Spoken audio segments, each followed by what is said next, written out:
my boy Ashton on here today. Was lucky enough to play against him while he was at St. Edward's and I was at Shriner for my last 2 years of college. And then we randomly reconnected actually through Instagram. There he is right there. Yeah, hello. What up, my boy? Good. This is my first time doing this, so I'm trying to make sure it's right. I think it's good right Cool. there. Cool, man. Cool. I appreciate you coming on, bro. For sure, for sure. I appreciate you for having me, man. I know we talked about this, so I'm glad we, got to make it happen. You know what I mean? For sure, man. For sure. So, Yo, what's up? can you hear me? I can hear you. Can you hear me good? Yeah, I can hear you. I can hear you for sure. All right, perfect, bro. So, I was just telling them how we played against each other in college unknowingly. Yeah. And then I was about to get to the point where, just through random events, we actually reconnected through Instagram and then decided to have this talk. So, Right. To me, it's just cool to see how things can come full circle without us knowing it, right? And then create opportunities like this where we can hopefully create value not only for each other, but also for whoever's watching, Sure.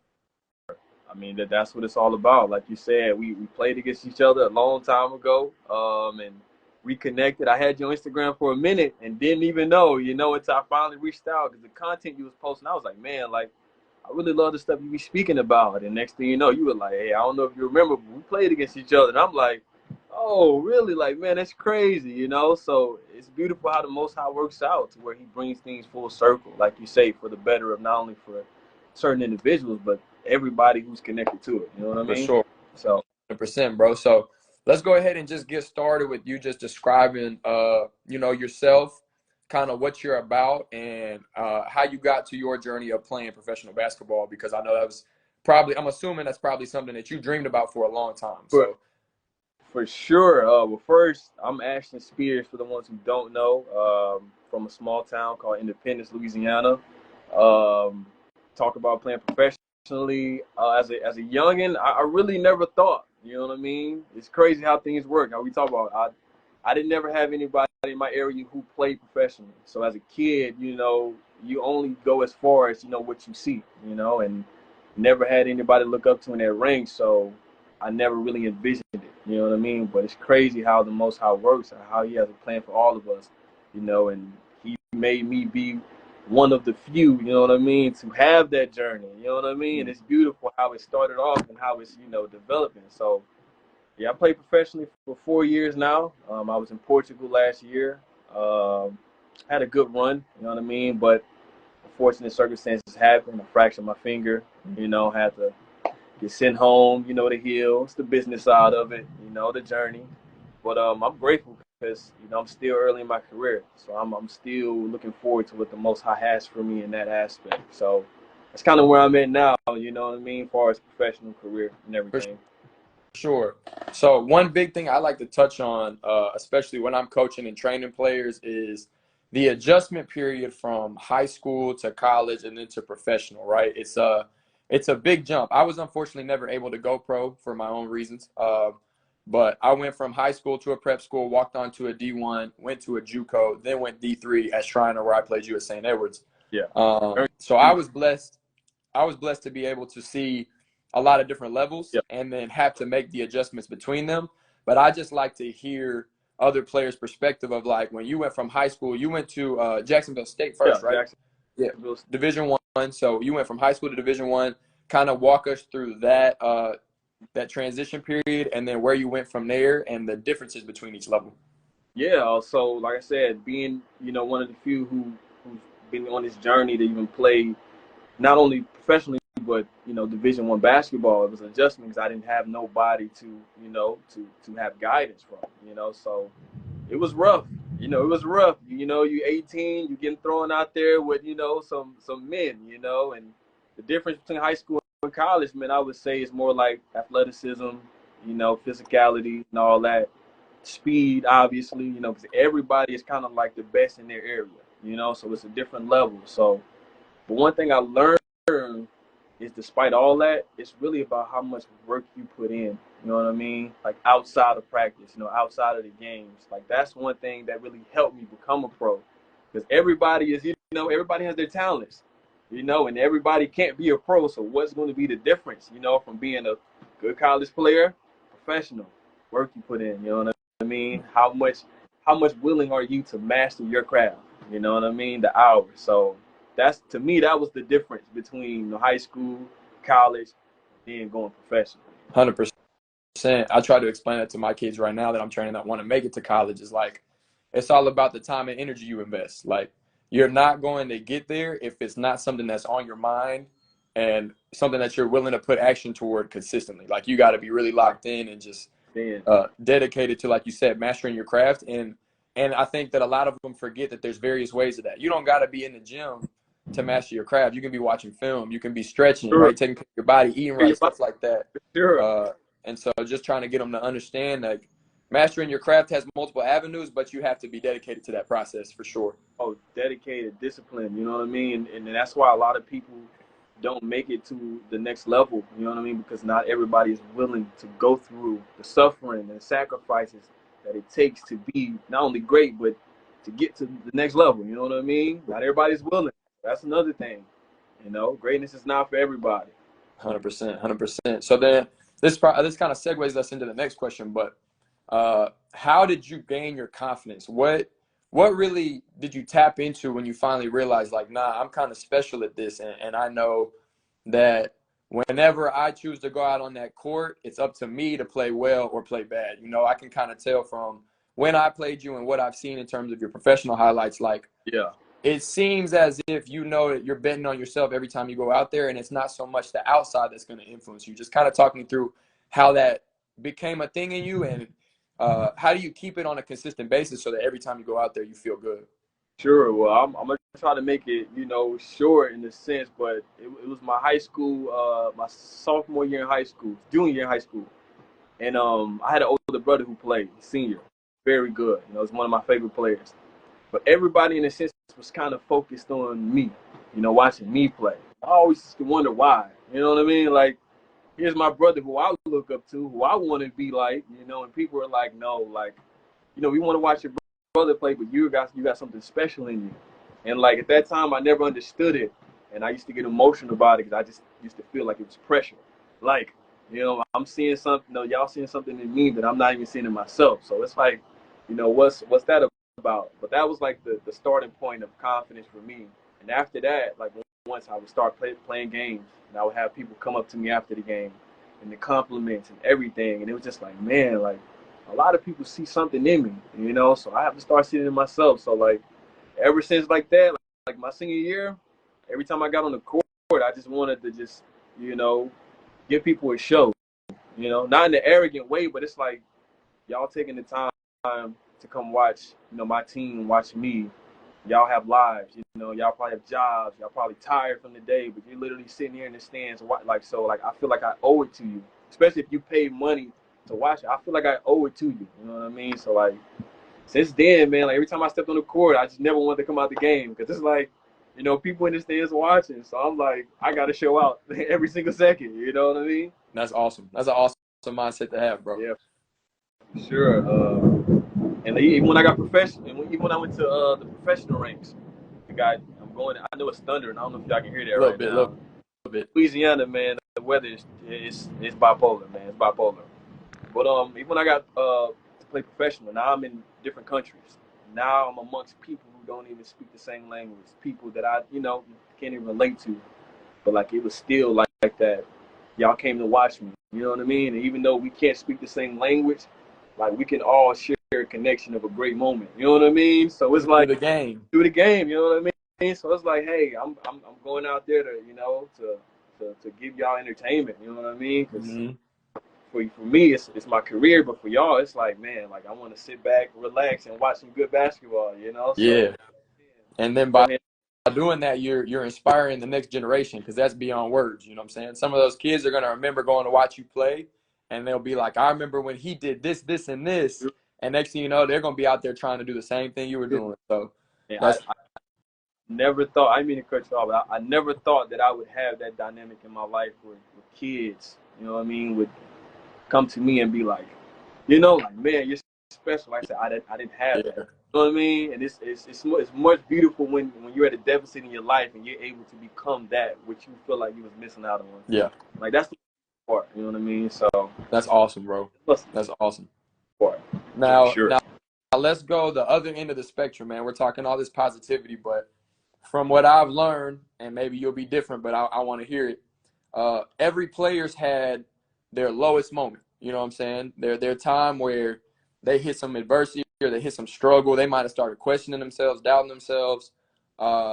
Just kind of walk us through what might be your lowest moment, and then kind of tell us how you navigated it mentally. What lessons did you learn from it, and just how did you grow as a player through that low time? Sure, definitely it was leaving Jacksonville State. Like I said, Division 1. Be the first guy in your area to go Division 1, win conference championship, played in the March Madness game against Louisville. So it's like everything is going good. You're a sophomore, and it's like the next year they're like, hey, we want to bring some more guys in. That we think it's a little better. So like that hurt confidence, hurt everything that I felt like was going for myself. I started to question myself, like, man, am I even good enough to even play Division 1? Am I even good enough to even play? You know what I mean? And at that time, the transfer rule was if you go back to D1, you had to sit out a whole year. Mm-hmm. Me, I love basketball too much, and I want to play too much to sit out a whole. Like, my pride is not that big. My ego is not that big. Like, the way I see it, no matter where you go, social media is there. People find you if you're good. So I went to the Division 2 route just because I can. I went to the Division 2 route just so I can play right away. Mm-hmm. It actually worked out because like I understood like how I was talking about putting in extra work. Not just being good enough, not feeling like you're good enough, but like being undeniable. You know what I mean? To the point where it's like we don't care who's over here, who's on the roster. Like you're playing, like you're the guy. You know what I mean? So I think that's the lesson I learned through that, and I put in so much work. I'm sure Austin. It's a fun city. Yep. City, a lot of stuff going on, but I was skipping every weekend, going out. I didn't really go out. I didn't drink, don't smoke. I was in the gym because I feel like I had something to prove. Because it hurt my pride. Yeah. You know what I mean? Like getting released from a D1 school, and it's like, man. So I feel like I had something to prove. So like the whole 2 years at St. Ed's, you saw it firsthand. Like I was on a mission. Trying to kill. I was on a mission, man, and it was just about gaining that confidence back, gaining my identity, and I thank my coach, Coach Cook, all the time for giving me that opportunity to be myself. You know what I mean? Mm-hmm. That was big. That was big. So that's one big thing that so I do an AAU team over here. Yeah. And that's my big thing for those kids is like I need you to go out there and be the best version of you. I'm not going to sit here and try to coach you in a way that's going to put you in a box. No. I want you to go out there and play your game. And then especially because they're young, it's like we'll learn.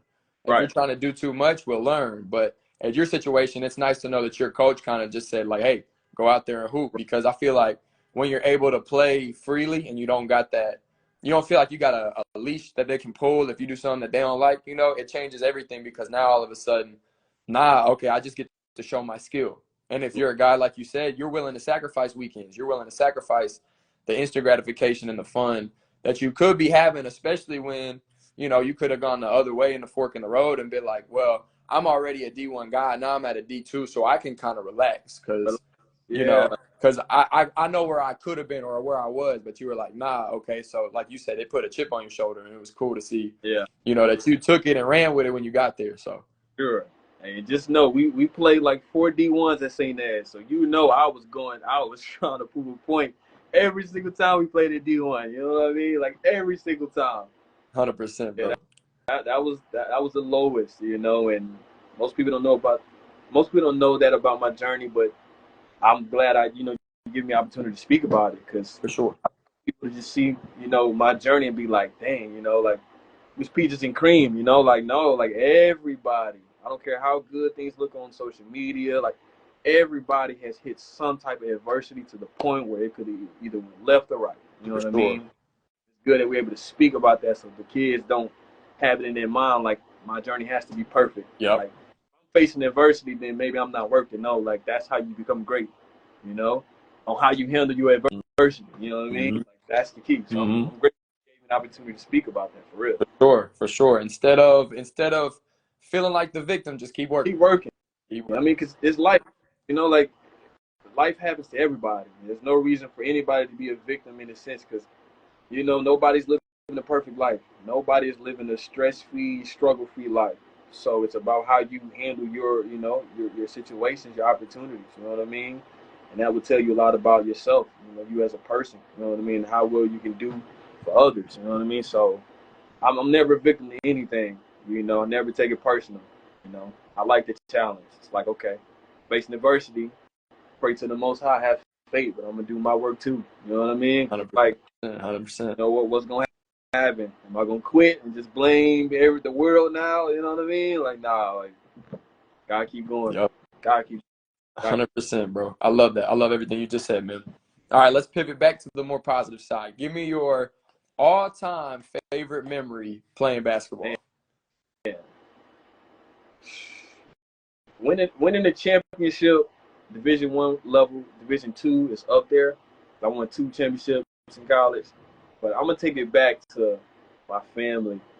I have 2 brothers that's close to me. One is a year older than me, one is a year younger, and we were all able to share the court in high school on varsity.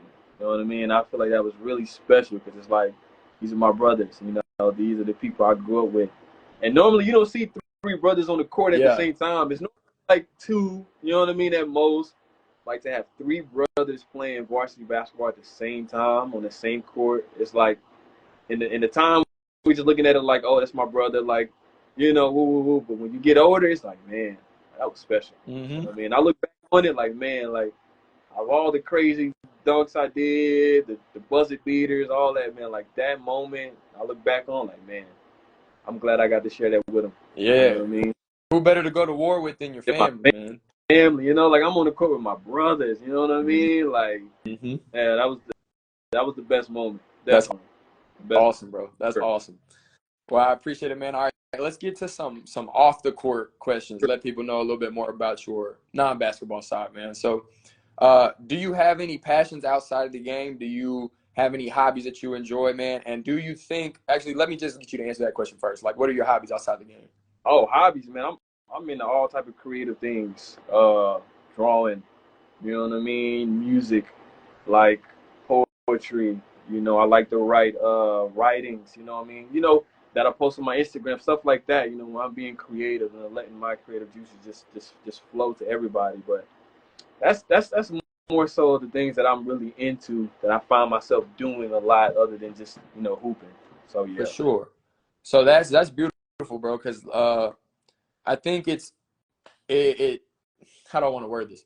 You've tapped into enjoying your own self-expression, which is, I feel like, something that is so important for everybody. Yeah. Like, because today we're being pushed constantly to consume. It's like, look at this Instagram reel, look at this talk that we're doing. You know what I'm saying? We're creating content, but like at the same time, you gotta find that space where it's like, nah, what do I like to create? Like, what do I like to do with my time, instead of constantly taking in something that's being pushed on me, if that makes sense, bro.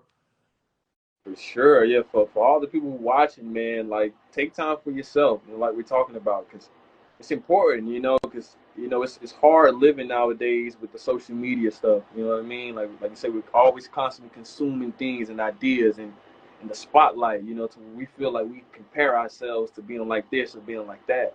Nah, man, it's okay to be, be you. You know what I mean? It's okay to draw. You know what I mean? It's okay to make, soulful music or write poems or journal, whatever it is, man, because that's your element. You know what I mean? That's who you are. And the more that you're exercising, who you are, you're not comparing yourself to nobody else. You know what I mean? Like, you're not looking at that like, oh man, I have to be like that. Like, nah, man, like I'm gonna be who I am. You know what I mean? Like I said, I go in my sketchbook and draw all types of stuff. You know what I mean? Crazy stuff, and it's like that's who I am. That helps me remain focused about myself and my journey. You know what I mean? For sure. Yeah. So then, do you feel like consistently being in that creative space, do you think that helps you be more fluid on the court? Because I know, like, when you talk about, I love Kyrie. Kyrie's my favorite player, right? And he talks extensively about, he feels like his game is art. And to hoop heads, people that really love the game and love skill, you can see it. Like, there's no way to get to Kyrie's level unless you're absolutely just insanely dedicated to having a basketball in your hands at all times. Like, bro probably dribbled, all All day, every day through the house for his problem. whole yeah. And so, like, do you feel like you finding that creative space inside yourself has then allowed you to express yourself artistically on the court more? Yeah, because when you think about it, life is art. You know what I mean? We look at every aspect of life, and it's somehow it's a blank canvas that you have a decision to make to create a picture. You know what I mean? To make a masterpiece, and that's with decision making. That's with basketball, whatever it is in your life. Like it's all tied in together. You know what I mean? And whenever you're in that creative mind, you know what I mean. You're always looking at things in an artful manner. You know what I mean? So when I'm on the court, just like how I sketch and have to take my time and be patient with this line, that movement. It translates to the court. When I'm dribbling, okay, make sure I'm moving efficient. Make sure I'm not moving too wide. You know what I mean? Like it all plays a part. You know what I mean? For sure. 100%. That's with any. That's with anything. That's awesome, bro. That's awesome. All right, so you've already mentioned the Most High multiple Yeah. times, and as we've had conversations about pretty extensively in the DMs, is like how big of an impact the relationship with your creator is in your life, right? And you can always tell me if I'm wrong. I'm going based off assumptions based on how we've talked, but Yeah. I think you're more open-minded in terms of your personal relationship with the creator, and so I would personally like to know kind of how you would describe that relationship with the Most High. How did you reach that point? Were you always like that and tapped in? And just kind of walk me through why that's so important to you. Yeah. It was something. My mother, my grandmother, may she rest in peace. She kind of implemented in us while we were younger about just the Most High in general. And as I got older, I always had the mind to think for myself. You know what I mean, and not like others. So I always used to question things like why this, why that. So I feel like going through certain things, I used to ask like the Most High, like if you're real, you know what I mean, like will continue to show me signs. And it don't always has to be like the best things, but just show me, you know what I mean, like guide me through things. And you've always guided me, and it always just made me feel like I had a person, or I had an entity, a soul, who loved me unconditionally. Even through my faults, even through just wrong decisions. You know what I mean? Like he's felt like he's always been there. So like that made me want to search for him more, because it's like, man, like I do things that sometimes I know I shouldn't be doing, but you're still there for me. And it's like nobody on earth like that. No, nobody on earth is kind of really like that. Sometimes when you do things to people, it's kind of like, like, oh, well, I'm going to take you, I'm gonna put you away, I'm going to cut you off. Like the Most High is like, and I still love you. You know what I mean? Like I still have faith in you. I still want to invest in you. And just getting that feel from him, it's like, man, like, I know I'm not perfect today, but I want to be as close to you as possible. You know what I mean? Mm-hmm. Mm-hmm. To invest in me unconditionally. You know what I Mm-hmm. mean? And I always try to put him first, you know what I mean? Because I understand that's what really matters in life. It ain't the NBA, it ain't the money. Like it's like I'm still a soul at the end of the day, who's in a vessel of a human flesh, who has a creator, and who has an owner. So that's the most important thing. For sure. That's the first thing at all times. You know what I For mean? sure. For sure. And then speak kind of a little bit on, because this is how it is for me. But when I wasn't always this way. I actually didn't believe in God for a pretty extensive period of my life, and then He showed His face to me real clearly and That's beautiful. flipped my entire perspective. Which was a beautiful thing to happen. It changed everything about me. But that's a whole story for another day. But once I started to realize that, No, I'm saying you got to share that next time. Next time, I got you. I got you for sure, bro. But once I tapped into it and realized, like, if I give all my glory to my creator and let the outcomes be what they may, all of a sudden everything I did actually got better, because it was like I'm constantly going to just do my best, and whatever happens from it is what was meant to happen. You know what I'm saying?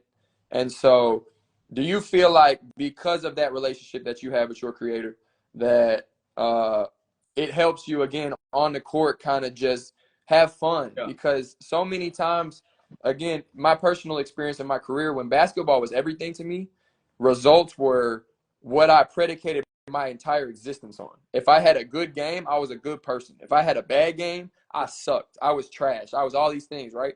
And like it didn't change until I had a relationship with something bigger than myself. And then it was like, okay, now if I drop 30, that's cool. I'm going to go pray. If I have 0 and 10 turnovers, that's cool. I'm going to go pray.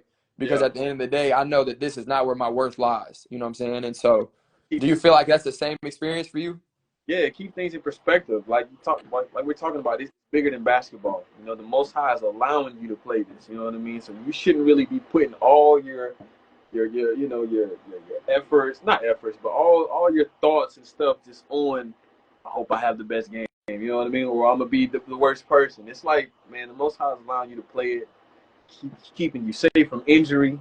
Whether if you have a good game or bad game, at least you coming back home. You know what I mean? Walking fine. You ain't in the hospital. You're not having. You know what I mean? So like, it keep things in perspective. Where it's like you gotta owe it all to Him. Every day can't be a bad. I mean, every day can be a good day. Yeah. Every day not be a bad day. Every game not gonna be the best game, but He's still allowing you to play. You know what I mean? And yeah, that's the most beautiful part. It's like Most High. Like, I appreciate you for all the ups and downs, because without you, you know, where would I really be? You know what I mean? And I couldn't enjoy the highs without the lows, man. For sure, it can't. You know what I mean? Because otherwise, like, how would you know what a high is if you haven't experienced low? You know Exactly. what I mean? But how would you appreciate the highs if you never experienced low? Exactly. 100%, bro. 100%. Sure. Cool. All right. Give me some of your greatest role models growing up, and then tell me why they impacted you so heavily.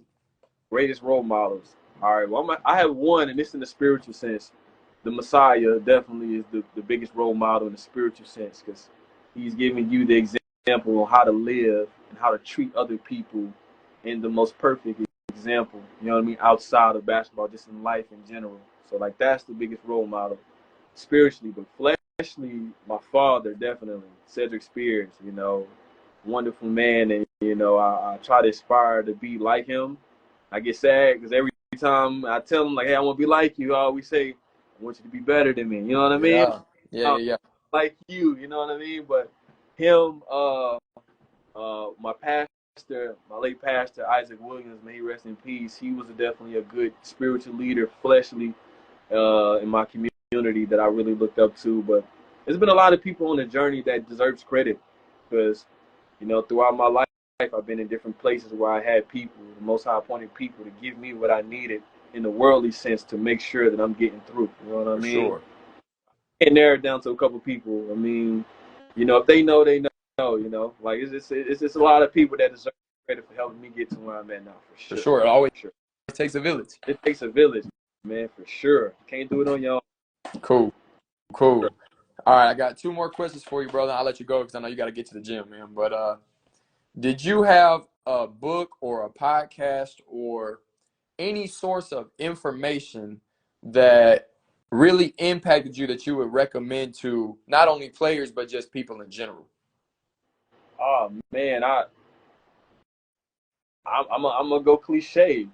The Bible, the scriptures. I mean, we can talk about, you know, all the podcasts that's going on now. These people, like, that's one of the biggest things that can help you, not only as in your career, but as a person. You know what I mean? Like, as a person. And that's the one thing I would always recommend for people to get into. You know what I mean? Whether if you believe in God or Jesus, the Most High, like, try to seek. You know what I mean? Try to seek it, because you never know. Like, you never know what you'll find. You know what I mean? You never know how much you think it will relate to you. You know what I mean? Like, you never know. So I would always recommend that to people. I don't really watch too many podcasts. I only read my scriptures.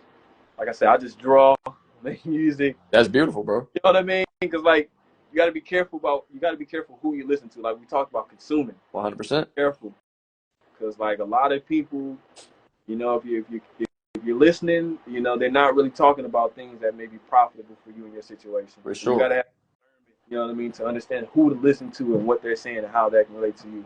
So that's why, me personally, I don't just listen to everybody. Yeah. Listen to people, things like this happen where it's like, okay, we gotta connect. You know what 100%. I mean? Like, we gotta. And that's beautiful, bro, because, like, I'm pretty similar. Yeah. I branch out a little bit here and there, but for the most part, it's like I understand the possible implications of allowing things into my mind, and they're not worth the trouble, you know. So the more I can stay tunnel vision on my purpose, on being the best coach and trainer I can be, and connecting with people on a soul level, you know what I'm saying? If the more that I stay locked in on that vision and perspective, everything else just works itself out. So I don't really need to go outside of that a lot. So I like that you said that too, man. Yeah, you got to be careful. Got to have that discernment because, like you said, we digest a lot of things every day. You said that earlier. Got to be careful what you digesting. You know what I mean? Got to be consuming, digesting spiritually. You know what I mean? Emotionally, it all plays a part into who you really start to become. You know what I mean? And how you start to think for real. 100%. All right, last thing, bro. Just give me your best piece of advice for the next generation of hoopers coming up. Just one thing that you can guarantee will help them become a better player and person. For sure, try to build a relationship with the Most High, because there's going to be times in your life where you're going to feel like you're alone, and you may not know if you're going to get through it, but you got to have something to lean on. You got to have faith to, get you through the next situation. And definitely put in the work.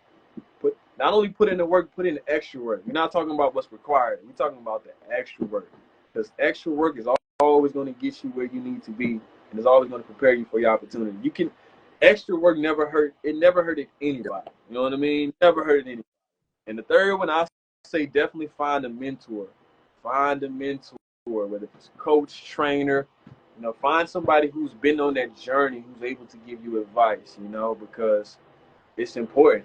It's hard for a young kid to try to go through a journey when he has nobody, to guide him. You know what I mean? Especially if he's not having a relationship with the Most High. So it's like, I don't have a relationship with the Most High, or I don't have an example. I'm just going through it. And that's kind of like the worst position to be in as a youth in any sport. It's like, now you making decisions based on your own understanding. You know what I mean? And it's not always the wise thing to do. For sure. So definitely find a mentor.